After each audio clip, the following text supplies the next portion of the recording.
ആകാശവാണി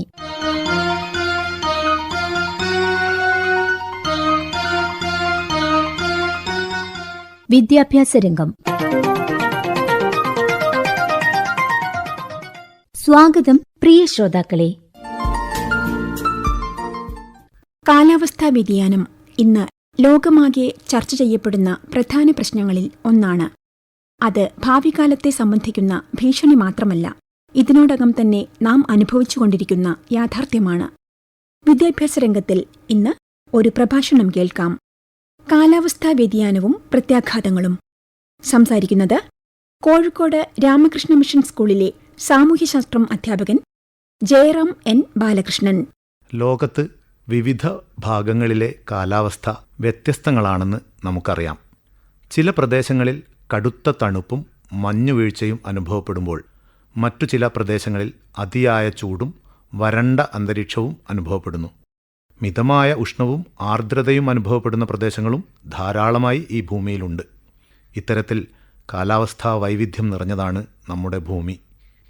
കാലാവസ്ഥാ ഘടകങ്ങളിലുണ്ടാവുന്ന ഏറ്റക്കുറച്ചിലുകളെ അടിസ്ഥാനമാക്കി ഭൗമശാസ്ത്ര വിദഗ്ധർ ലോകത്തെ വിവിധ കാലാവസ്ഥാ മേഖലകളാക്കി തിരിച്ചിരിക്കുന്നു. ഒരേ തരത്തിലുള്ള കാലാവസ്ഥാ സവിശേഷതകൾ അനുഭവപ്പെടുന്ന വിശാലമായ ഭൂപ്രദേശത്തെയാണ് കാലാവസ്ഥാ മേഖലകൾ അഥവാ ക്ലൈമറ്റിക് റീജിയൻ എന്ന് വിളിക്കുന്നത്. ഭൂമധ്യരേഖാ കാലാവസ്ഥാ മേഖല, മൺസൂൺ കാലാവസ്ഥാ മേഖല, സാവന്ന കാലാവസ്ഥാ മേഖല, ഉഷ്ണമരുഭൂമികൾ, മിതോഷ്ണ പുൽമേടുകൾ, മെഡിറ്ററേനിയൻ കാലാവസ്ഥാ മേഖല, ടൈഗെ മേഖല, ടണ്ട്ര മേഖല എന്നിവയാണ് ഭൂമിയിലെ ചില പ്രധാന കാലാവസ്ഥാ മേഖലകൾ. ഓരോ മേഖലയിലും തനതായ കാലാവസ്ഥയും അതിനനുസൃതമായി രൂപപ്പെട്ടിട്ടുള്ള സസ്യജന്തുജാലങ്ങളുമാണുള്ളത്. പ്രകൃതിയിലെ വിഭവങ്ങൾ അനിയന്ത്രിതമായ രീതിയിൽ ചൂഷണം ചെയ്യപ്പെടുന്നതും അശാസ്ത്രീയ വികസന പ്രവർത്തനങ്ങളും ഓരോ കാലാവസ്ഥാ മേഖലയിലെയും തനത് കാലാവസ്ഥാ സവിശേഷതകളിൽ മാറ്റങ്ങൾ സൃഷ്ടിക്കുന്നതായി വിവിധ പഠനങ്ങൾ സൂചിപ്പിക്കുന്നു. താപനില, മഴ, കാറ്റ്, മറ്റു കാലാവസ്ഥാ ഘടകങ്ങൾ എന്നിവയിൽ ദീർഘകാലത്തേക്ക് ഉണ്ടാകുന്ന മാറ്റങ്ങളെയാണ് ഐക്യരാഷ്ട്രസഭ കാലാവസ്ഥാ വ്യതിയാനമായി നിർവചിച്ചിരിക്കുന്നത്. ഈ മാറ്റങ്ങൾ പ്രകൃതിപരമായോ അല്ലെങ്കിൽ മനുഷ്യൻ്റെ പ്രവർത്തനങ്ങൾ മൂലമോ സംഭവിക്കാം. എന്നാൽ മനുഷ്യൻ്റെ പ്രവർത്തനങ്ങളാണ് ഈ മാറ്റങ്ങളെ ത്വരിതപ്പെടുത്തുന്നത്. കാലാവസ്ഥാ വ്യതിയാനം ആവാസ വ്യവസ്ഥകളെ സാരമായി ബാധിക്കുന്നു. കാലാവസ്ഥാ വ്യതിയാനത്തിൻ്റെ പ്രശ്നങ്ങളിലേക്ക് ലോകരാഷ്ട്രങ്ങളുടെ ശ്രദ്ധ ആകർഷിക്കുന്നതിനായി ലോകത്തിലെ ഏറ്റവും ഉയരം കൂടിയ പ്രദേശമായ ഹിമാലയത്തിൽ ഉൾപ്പെട്ട നേപ്പാൾ 2009 ഡിസംബർ മാസത്തിൽ തങ്ങളുടെ മന്ത്രിസഭാ യോഗം സമുദ്രനിരപ്പിൽ നിന്നും ഏതാണ്ട് 17,000 അടി ഉയരത്തിലുള്ള കാലാപത്ഥർ എന്ന എവറസ്റ്റ് പ്രദേശത്ത് സംഘടിപ്പിച്ചു. സമുദ്രനിരപ്പിൽ നിന്നും ശരാശരി 1.5 മീറ്റർ മാത്രം ഉയരമുള്ള ദ്വീപ് രാഷ്ട്രമായ മാലിദ്വീപ് ഇതേ വർഷം തങ്ങളുടെ മന്ത്രിസഭായോഗം കടലിനടിയിൽ ചേർന്നു. ആഗോള കാലാവസ്ഥാ വ്യതിയാനത്തിൻ്റെ പ്രത്യാഘാതങ്ങൾ ഏറ്റവും കൂടുതൽ ബാധിക്കുന്ന രാജ്യങ്ങളിൽ ഉൾപ്പെടുന്നവയാണ് പർവ്വതരാജ്യമായ നേപ്പാളും ദ്വീപ് രാഷ്ട്രമായ മാലിദ്വീപും.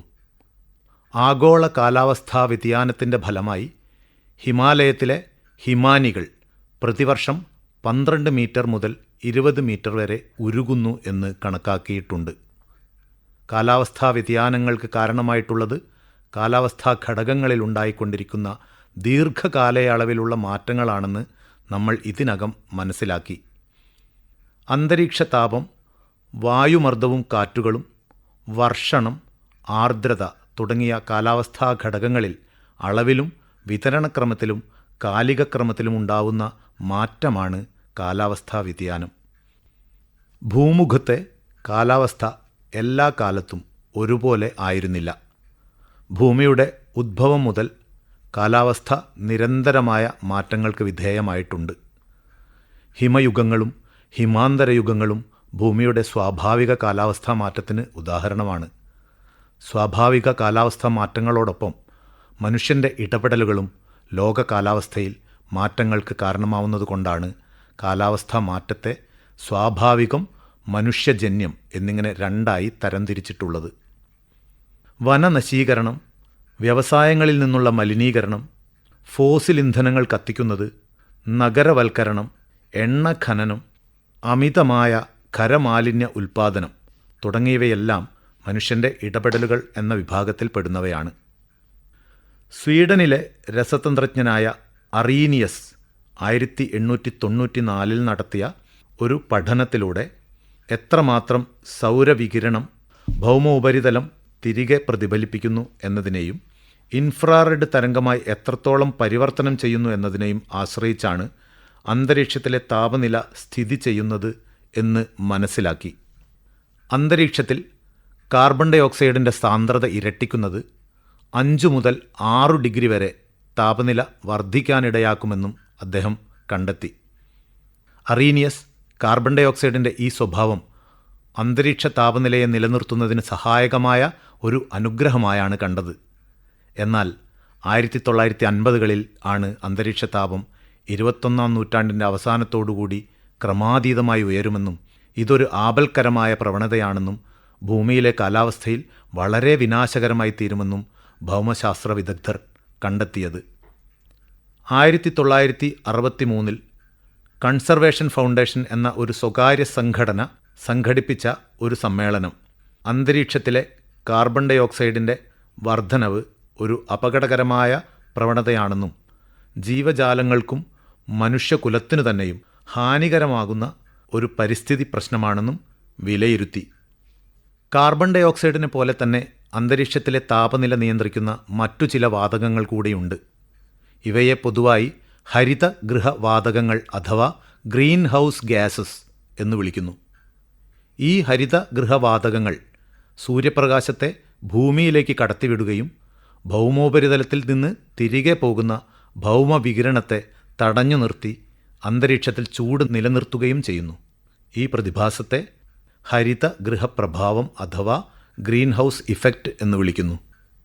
ഹരിതഗൃഹവാതകങ്ങളായ carbon dioxide, methane, nitrous oxide, നീരാവി, ക്ലോറോ ഫ്ലൂറോ കാർബണുകൾ എന്നിവ അധികമായി ഉൽപ്പാദിപ്പിക്കപ്പെടുന്നത് ഹരിതഗൃഹപ്രഭാവം ശക്തമാവാൻ കാരണമാവുന്നു.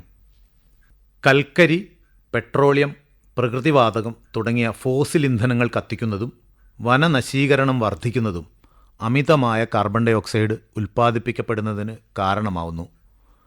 നെൽകൃഷി, കന്നുകാലികളുടെ അവശിഷ്ടങ്ങൾ, മാലിന്യ നിക്ഷേപം, പ്രകൃതിവാതകം ചോരുന്നത് എന്നിവ മീഥേൻ പുറന്തള്ളപ്പെടുന്നതിനുള്ള പ്രധാന കാരണങ്ങളാണ്.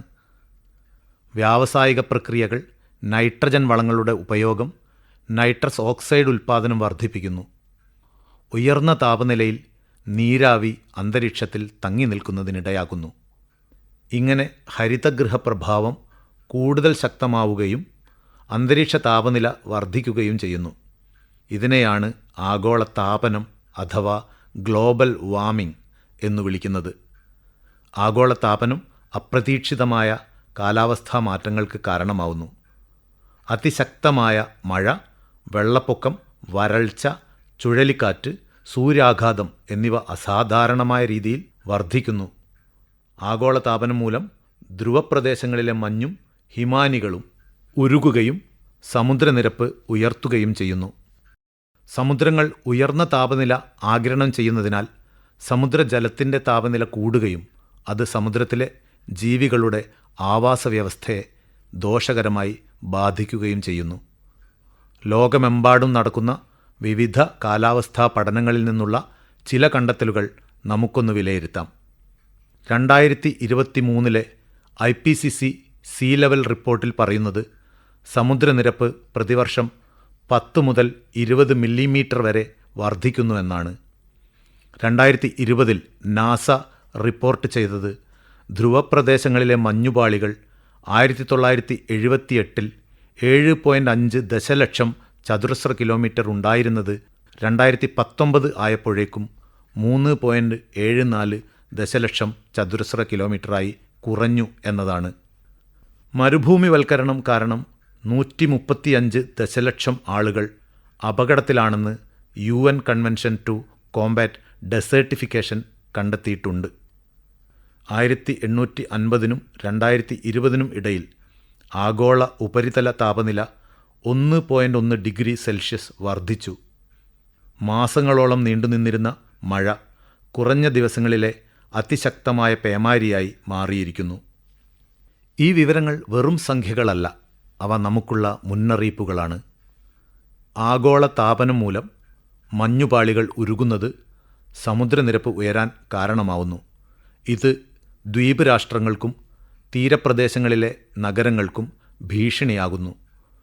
വരൾച്ചയും മരുഭൂമിവൽക്കരണവും ലക്ഷക്കണക്കിന് ആളുകളെ കുടിയൊഴിപ്പിക്കുന്നു.